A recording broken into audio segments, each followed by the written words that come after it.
Bonsoir à toutes et à tous, bienvenue à cette nouvelle édition d'Information Rétro 68 sur la télé Superstar.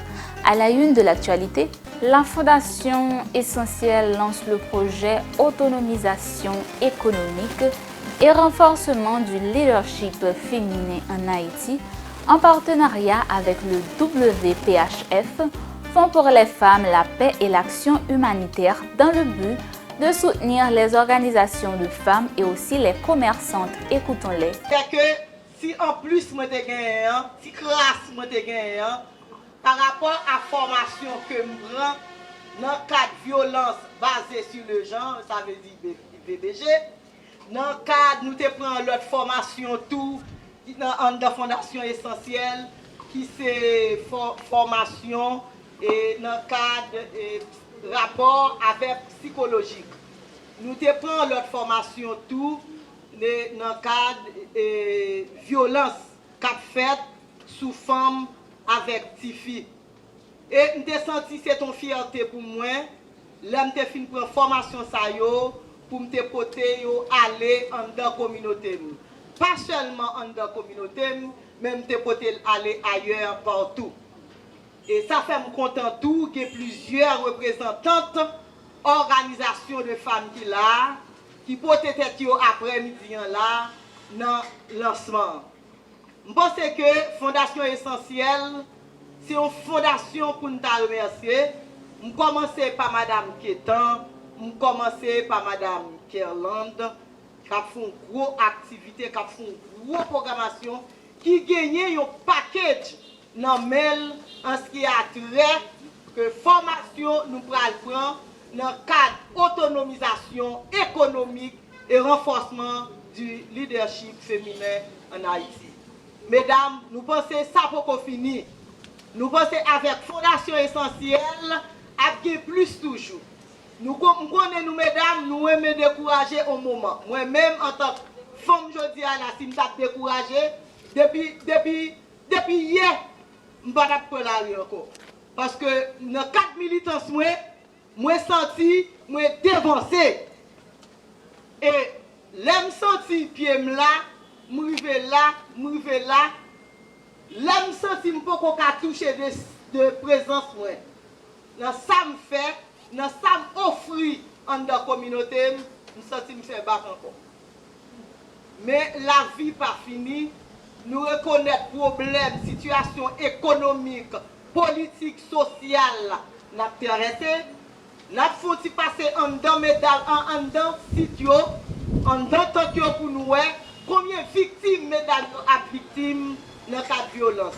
M'a dit un gros bonsoir ensemble avec chaque grande femme conséquente qui l'a et ensemble avec chaque leader conséquent qui l'a. Et m'a dit un gros merci ensemble avec Fondation Essentielle pour ça que lui-même ni vient faire me représenter dans la communauté comme étant donné me gagné 17 ans de sensibilisation et mobilisation depuis que moi-même m'a fait ça et par rapport ensemble avec Fondation Essentielle moi-même moi vinn plus fort et m'ba bon côté moi-même moi arrivé pour m'ba joindre yon moun qui reconnaît moi. En un mot, kon l'autre sinon yo kon relèm fondation pas kon non ça. Yo relèm pour la ria. C'est comme ça.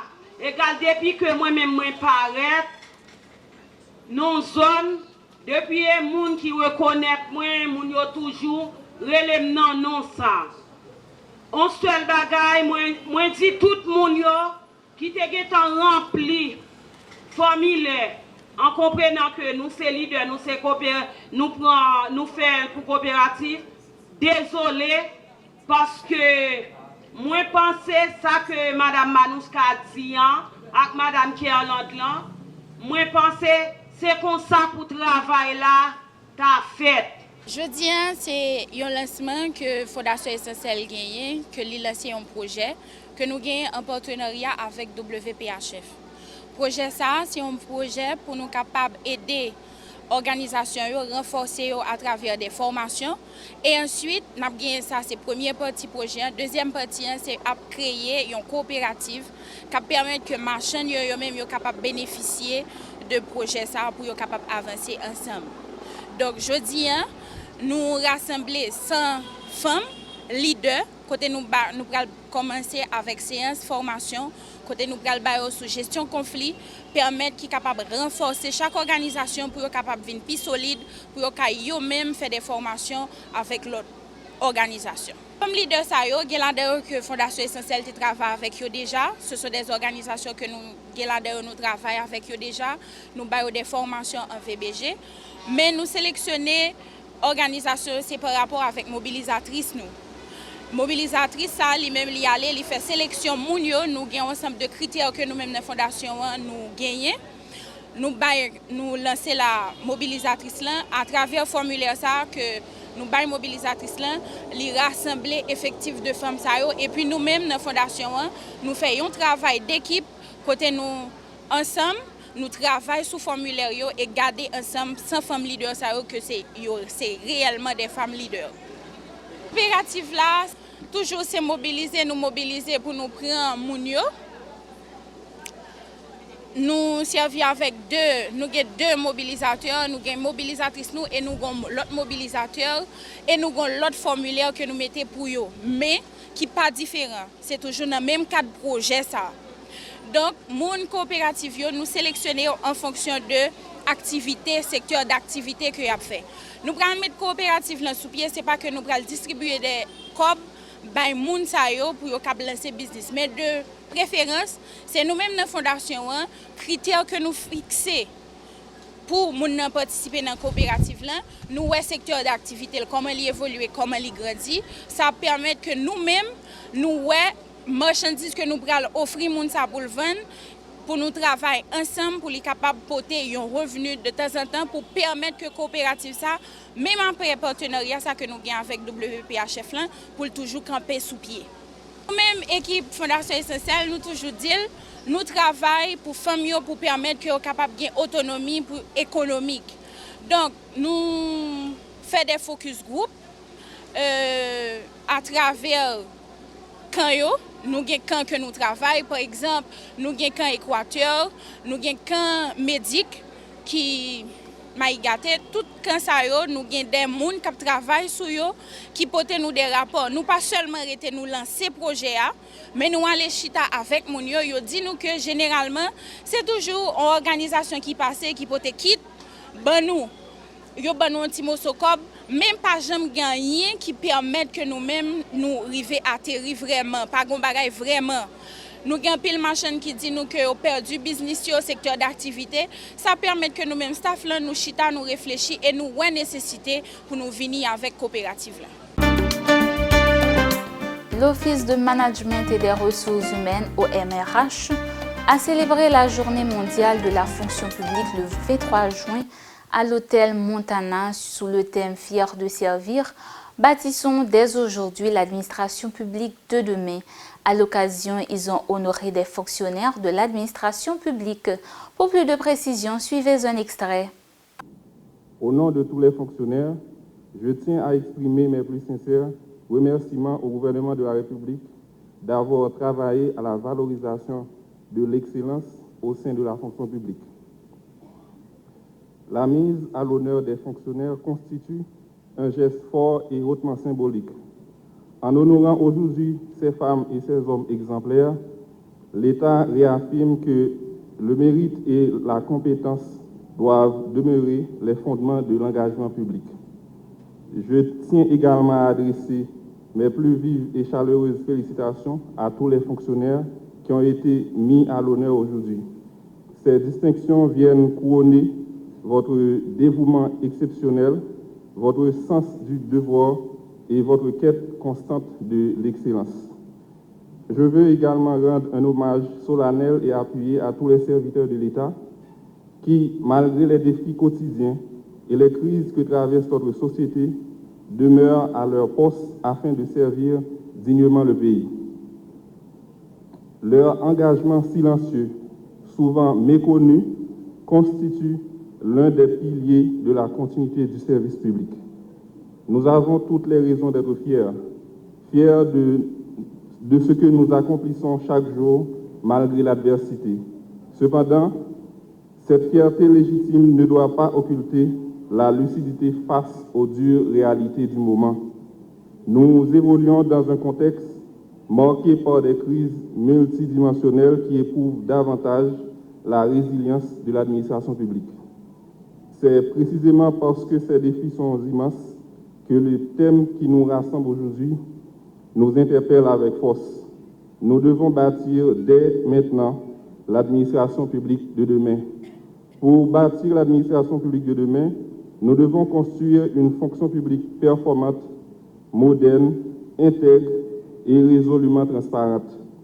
Une fonction publique juste et équitable qui garantit à chaque citoyen et à chaque citoyenne un accès digne et égal aux services publics, essentiel qu'il s'agisse de la santé, de l'éducation ou de la sécurité. Pour relever ce défi, l'État doit se doter des outils nécessaires pour une gestion saine, moderne et efficace des ressources humaines. Il est impératif que tous les serviteurs de l'État, qu'ils soient titularisés ou contractuels, bénéficient d'un traitement juste et satisfaisant. La reconnaissance est plus qu'une simple politesse. Elle est le témoignage sincère de notre appréciation envers ceux qui nous soutiennent et nous inspirent. En cette occasion spéciale, je réalise à quel point il est important de reconnaître et de célébrer toutes les personnes qui ont contribué à rendre ce moment possible. Tout d'abord, un immense merci au ministère du Tourisme, en particulier Madame la ministre Stéphanie Smith, Madame la directrice générale du ministère, Madame Cindy Dupuis, le département des ressources humaines. Un grand merci à la directrice de l'école hôtelière d'Haïti, Madame Karine Condé-Éméran, et au staff administratif de l'école. Un merci spécialement aux membres organisateurs de ce grand événement, notamment la primature et l'OMRH. Sans votre dévouement, votre soutien et votre implication, cette journée n'aurait été possible. Je suis reconnaissante d'être là aujourd'hui, de faire partie de ces fonctionnaires honorés. Merci de votre professionnalisme. Vous avez su faire preuve de créativité et de passion, et c'est ce qui fait de cet événement une réussite. Fiers de servir, bâtissons dès aujourd'hui l'administration publique de demain. Plus qu'un simple thème, pour moi, ces mots résonnent comme une promesse quotidienne.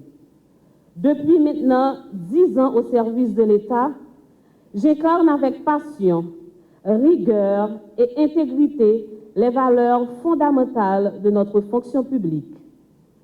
C'est le temps de la maturité professionnelle, mais surtout le témoignage d'une constante remarquable tout au long de mon parcours.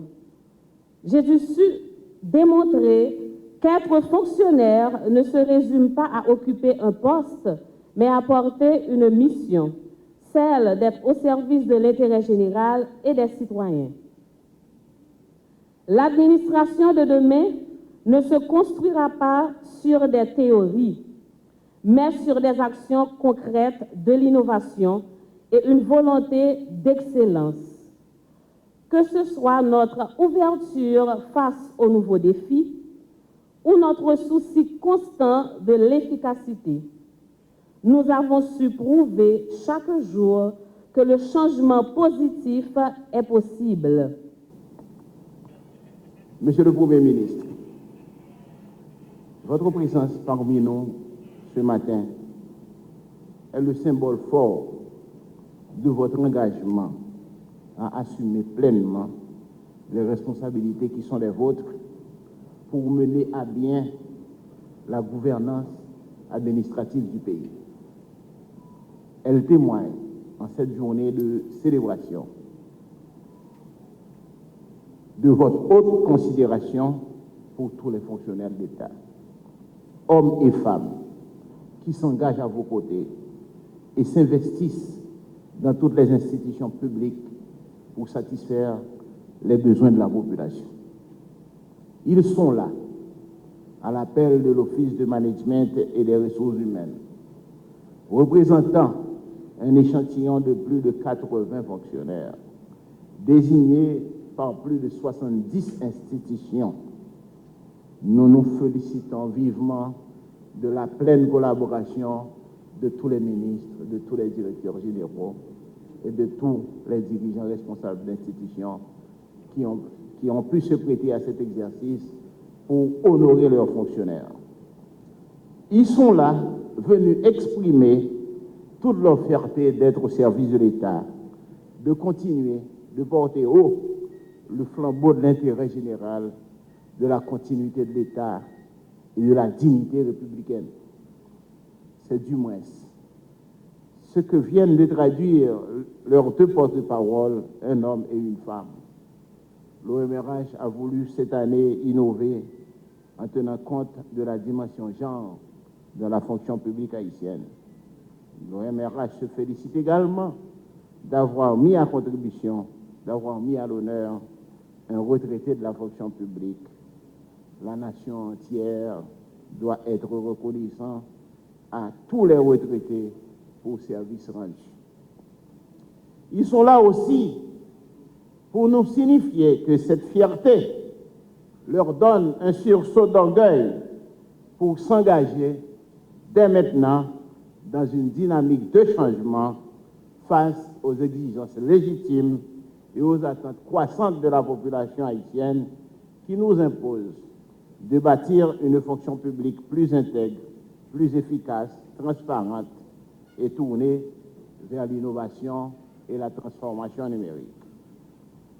L'Office de management et des ressources humaines, sous votre leadership, Monsieur le Premier ministre, veut réaffirmer aujourd'hui son engagement à accompagner et à encadrer convenablement les institutions haïtiennes dans la mise en œuvre des réformes visant à professionnaliser davantage la fonction publique, à promouvoir une gestion moderne des ressources humaines de l'État et à contribuer à l'émergence d'une nouvelle administration au service du changement.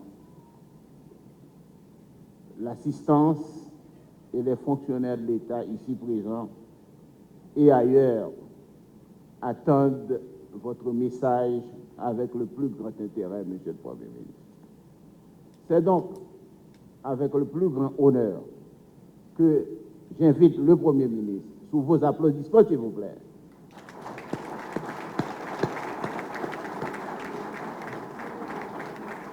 à délivrer son message du jour. En raison du non-respect des clauses du pacte national et de la dérive unilatérale du gouvernement, l'opposition démocratique a officialisé son retrait de l'accord.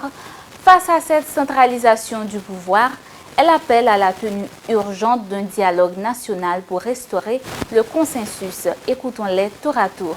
Pacte national pour la stabilité et l'organisation des élections.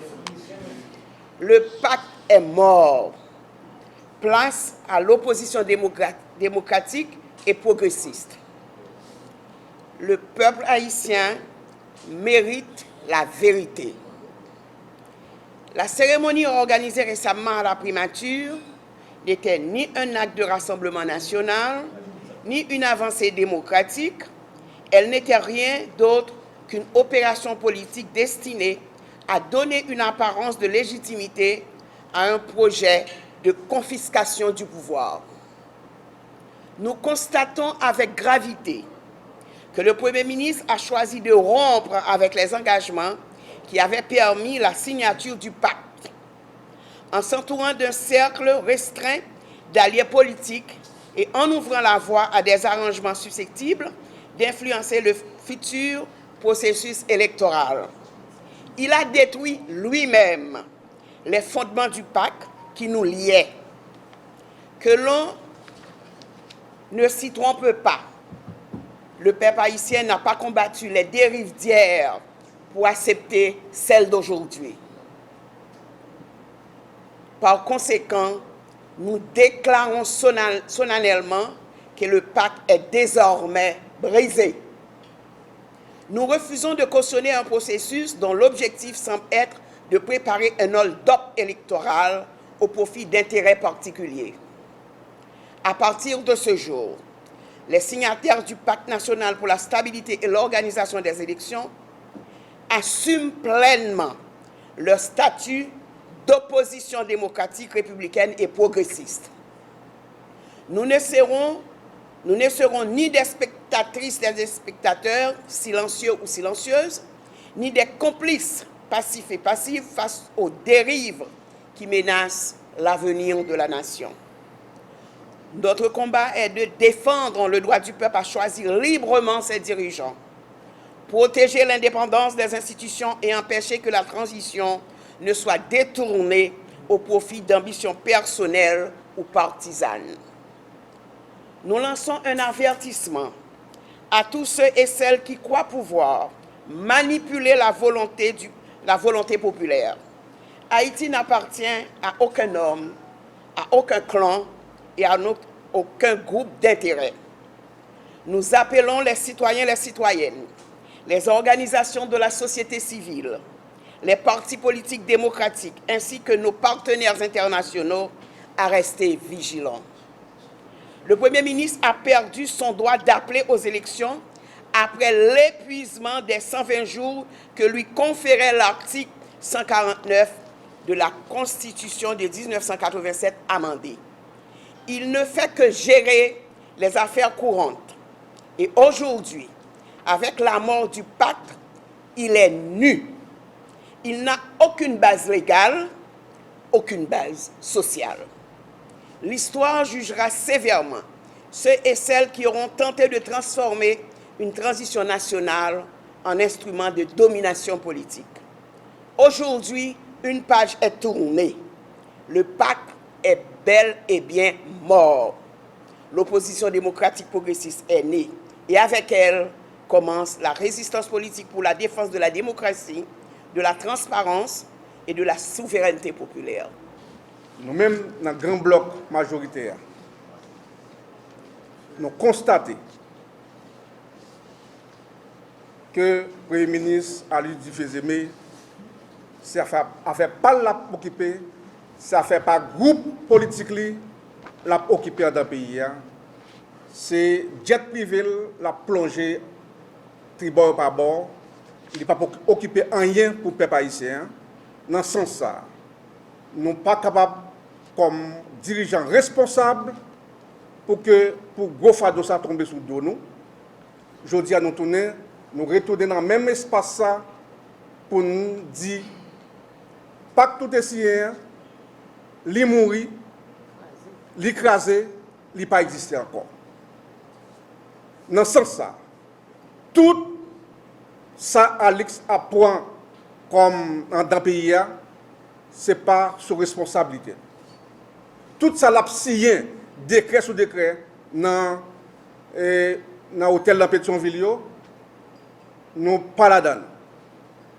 Tout ça, la mine, la baille, Éric Princio, ce n'est pas sous dos nous. Nous retirons corps nous, pas encore, que pour l'État haïtien qui est pour venir prendre responsabilité face à telle situation, nous pensons que qui est irresponsable. C'est pourquoi nous toujours dit il faut démafiatiser la question politique en Haïti. Nous garder, nous c'est mafia seulement qui prend pouvoir l'État pour mettre sous secteur privé. L'État n'a pas rien créé là-dedans encore. Le secteur privé a ramassé tout par le biais de Premier ministre là qui n'a pas pris rien pour le peuple haïtien. Merci beaucoup. Le peuple haïtien, dans les conditions ça, nous estimons que le gouvernement ça pas posséder ni l'autorité publique, ni la crédibilité institutionnelle nécessaire pour conduire le pays, pour conduire le peuple vers des élections libres, honnêtes, transparentes et inclusives. Face à cette impasse, nous proposons l'ouverture immédiate d'un dialogue national réunissant les partis politiques, les organisations de la société civile, les secteurs économiques, les organisations de défense des droits humains et toutes les forces patriotes afin de construire une nouvelle feuille de route pour la transition d'un pouvoir bicéphale fondé sur un consensus national accompagné d'un plan de gouvernance crédible, capable de rétablir la sécurité publique, capable de restaurer l'autorité de l'État, de relancer les institutions républicaines et de créer les conditions indispensables à la tenue des élections démocratiques. Et enfin, nous qui sommes devenus l'opposition démocratique et progressiste, nous avons choisi de ranger aux côtés du peuple haïtien. Nous avons choisi de ranger aux côtés de la Constitution et de l'État de droit. Le pacte est mort, ce n'est pas un slogan, mais c'est le constat politique et juridique d'un accord qui a perdu sa légitimité, sa cohérence et le soutien de celui qui donnera son existence. Plusieurs partis politiques ont annoncé leur retrait du pacte national signé avec le gouvernement, constatant l'impossibilité d'organiser des élections à court terme. Face à cette crise incessante, ces organisations politiques affirment vouloir désormais se ranger du côté de la population. Suivez un extrait. Nous mêmes ensemble partis politiques et organisations ça y est qui signé un pacte national pour la stabilité, sécurité, bonne gouvernance et réalisation de bonnes élections crédibles et transparentes. Au contraire, nous observons une dégringolade claire dans la situation de sécurité, un blocage dans la réforme économique et puis une faiblesse grave dans le principe de gouvernance dans l'administration de l'État. La situation ça y est augmenter suspect à inquiétude dans l'habitant peuple là. Nous-mêmes tous, nous dénonçons pratiques à décision qui paraissent à fait sans transparence sous dos population, qui a impression gestion politique qui pas respecter principe équilibre et justice institutionnelle. En plus, nous exprimons gros doutes sous crédibilité et indépendance processus électoral là qu'a fait là. Changement dans le cadre électoral là. Nomination acteurs clés ensemble avec plusieurs rencontres entre certains acteurs politiques et responsables institutions électorales. Soulever questions légitimes sous neutralité et sérieux processus là. Dans ce sens, nous considérons que les conditions minimum pour organiser une élection libre, transparente et crédible ne sont pas remplies. C'est peut-être ça, nous mêmes partis politiques et organisations qui ont signé un pacte là, nous prenons une décision claire pour nous retirer nous dans le pacte ça. Nous avons continué la consultation avec l'autre force politique et sociale dans le pays pour construire un bloc opposition solide, organisé et puis responsable, pour exiger changement réel dans l'intérêt de la population. Nous étions engagés pour bataille, pour démocratie et stabilité, avec respect droit peuple haïtien. Mais liste nos partis politiques et organisations qui quittait le Pacte national pour la stabilité et l'organisation des élections jeudi 25 juin 2026 là. Parti politique PANAB, parti politique MIDA, COSA qui gagne plusieurs partis politiques en dedans. Donc ce sont des partis politiques qui sont déjà agréés par le CEP pour participer dans la prochaine élection. Nous avons une organisation collée serrée. Nous avons une organisation CCSCB, nous avons une organisation ONL, nous avons une organisation OCLA, nous avons une organisation COFDEG. Donc ce sont des organisations avec partis politiques qui était si impact ça, aujourd'hui, devant la nation, devant le monde entier, nous prenons décision, nous retirons de pacte ça. Et pour nous répondre à cette question là, dans nos partis de la diaspora haïtienne pour Haïti MUDA, dans nos PANAB, ainsi que toute l'autre organisation sociale, c'est pour une question d'objectifs par atteindre qui cause nous quitter PAC là. Nous quitter PAC là, c'est parce que nous avons signé un PAC là pour gagner une élection libre, honnête, démocratique et pour gagner sécurité dans tout le pays. Et si nous regardons aujourd'hui, même pour aller dans le grand site là, pas de route pour passer, par même motocyclette, même bécane, pas qu'à aller dans le grand site là. Si vous regardez le Grand Nord aussi, même yon bourrette, pas qu'à passer pour aller dans le Grand Nord. C'est pour toute raison ça, nous disons nous quitter PAC là. Et nous avons signé PAC là avec M. Alix Didier Fils-Aimé pour te gagner sécurité, pour te gagner élection libre, honnête, démocratique dans le pays. Nous pas signé PAC là pour nous déjouer mercenaires ça en bas, prince qui kembe moitié dans le pays pour le séparer avec Alix Didier Fils-Aimé. Nous pas signé PAC ça pour nous déjouer mercenaires à tuer jeunes garçons et jeunes femmes comme ça. Nous avons signé PAC là pour te gagner une réconciliation nationale, parti politique, organisation, peuple haïtien, pour nous te mettre ensemble pour nous te débloquer le pays. Nous n'avons pas signé PAC là pour importer nous, pour ces mercenaires qui gèrent l'airport international. Nous. Malheureusement, nous avons un paquet haïtien qui est étonné, un jeune garçon qui font une conférence, li chire un mot sur papier, li dit li chire PAC là. Nous avons un pile l'autre encore qui prend un mot sur papier ça encore, il y a bol, il y a dit Alix chéri, Alix mon amour, ça grave. Pour Haïti gagner garçon qui dit garçon mon amour chéri. Et gen ti moun qui regarde télévision, qui entend des questions radio, ça fait mal en pile. Et moun sa yo, c'est moun yo dit qui formé, soit qui avocat, soit qui docteur, qui ingénieur pour qui ça.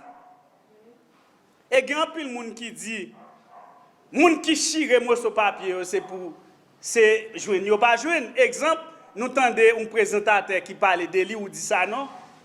Mais pas oublier n'a dit moun sa yo colonne vertébrale yo plié parce que Haïti gagne parti politique toujours, Haïti gagne organisation sociale toujours qui défend le peuple haïtien. Pas aucun groupe. Nous quittons PAC là pour nous dire haïtiens haïtiennes ramasser caractère nous, ramasser figue nous. Nous avons près de 25 ans. En plus, c'est malfaiteur, vagabond, magouilleur, mercenaire, voleur, nèg ka beau garçon. Nan feuille papier, c'est nèg ça yo nous produit dans pays ya, nous demander nous ramasser caractère nous pour nous commencer à parler avec. Parce que pays pas capable. Le ministère de l'Éducation nationale, le MENFP, sous la direction du docteur Visionnaire Demiro, accélère la modernisation du système éducatif via une nouvelle politique d'accréditation des établissements privés et la refonte des programmes pédagogiques. Lors des consultations du 24 juin 2026, l'accent a été mis sur l'intégration du numérique, la valorisation de la qualité et l'introduction de 4 nouvelles matières fondamentales. Pour plus de précision, suivez un extrait. C'est un honneur et un devoir républicain de vous accueillir aujourd'hui à cette table de haut niveau. Permettez-moi, avant toute chose, de saluer avec une profonde estime le leadership éclairé et du courage politique de son Excellence, M. Alix Didier Fils-Aimé, Premier ministre de la République. En plaçant l'éducation au sommet de ses priorité, malgré les tempêtes économiques et sécuritaires. Il a insufflé la force nécessaire à la refondation de l'État.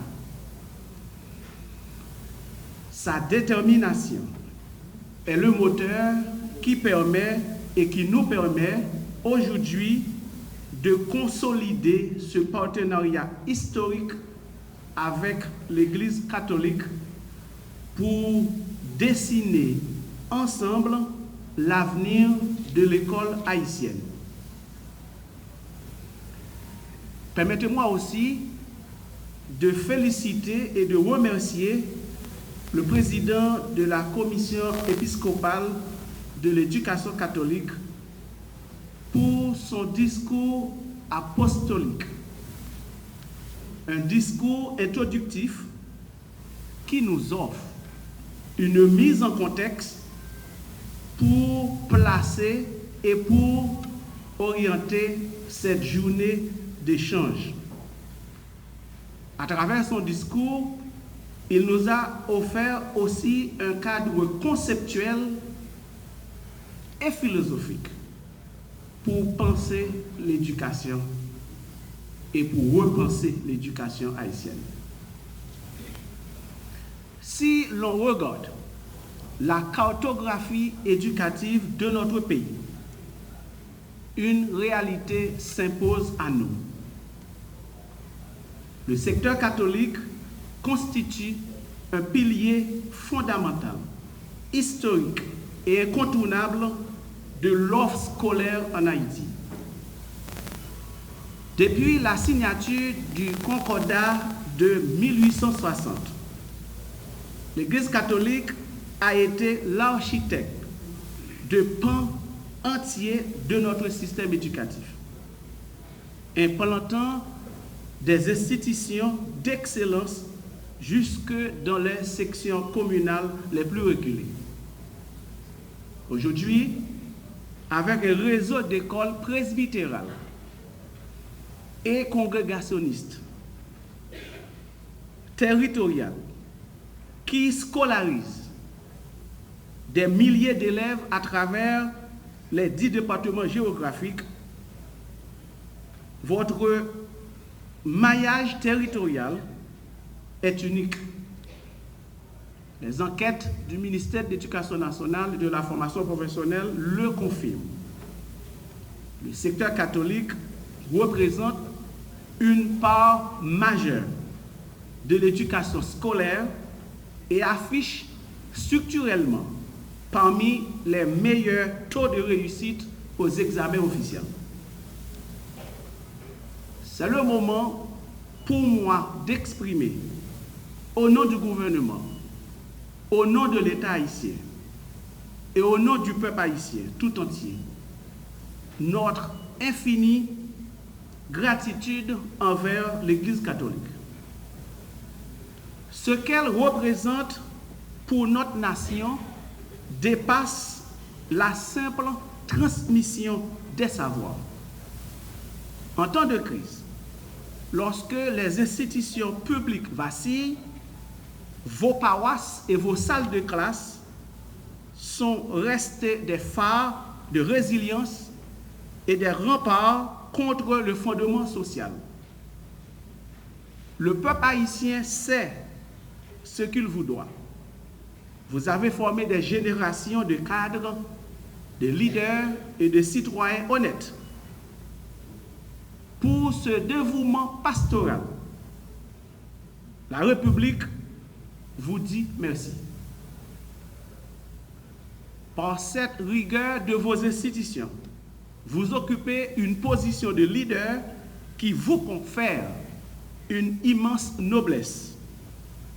Mais elle vous impose surtout une immense responsabilité, en grande partie de ce qui se passe dans vos salles de classe. Si le secteur catholique consolide sa modernisation, c'est toute l'école haïtienne qui se transforme. Si le secteur catholique s'engage fermement dans le changement, c'est la République qui avance. C'est fort de cette conviction que je veux vous présenter aujourd'hui, conformément aux directives claires du Premier ministre, la vision des grandes transformations en cours au ministère de l'Éducation nationale. Des chantiers sur lesquels nous devons impérativement marcher de même pas. Le ministère de l'Éducation nationale est actuellement engagé dans une refondation en profondeur, guidé par une conviction, à savoir, nos enfants doivent être formés pour le monde de demain, tout en restant ancrés dans les valeurs de leur patrie. 1. La réforme curriculaire. Nous voulons rompre définitivement avec les programmes obsolètes et les pratiques pédagogiques coloniales. La réforme curriculaire est en marche et le livre unique pour les 2 premières années du fondamental en est le fer de lance. Il garantit la justice cognitive, l'équité et l'égalité. J'attends des écoles catholiques déjà reconnues pour leur rigueur académique qu'elles s'approprient cet outil sans réserve. 2. L'éducation numérique. Le 21e siècle se conjugue au présent. Nous intégrons le numérique non pas comme un luxe, mais comme un outil pédagogique de base pour interconnecter nos écoles et préparer nos jeunes au métier de l'avenir. Pour l'équipe haïtienne, l'aventure de la Coupe du Monde a pris fin le 24 juin 2026. À Atlanta, malgré un cumul de 3 défaites, les Grenadiers quittent la compétition la tête haute. Fiers de leur parcours et de ce dernier match, les supporters saluent la sélection et se projettent déjà avec espoir vers le Mondial 2030. Mesdames, Messieurs, c'est ici que prend fin Rétro 68. Merci d'avoir suivi la télé Superstar Digital Câble 124. N'oubliez pas de nous suivre sur les réseaux sociaux et restez branchés pour la suite de la programmation. Au revoir.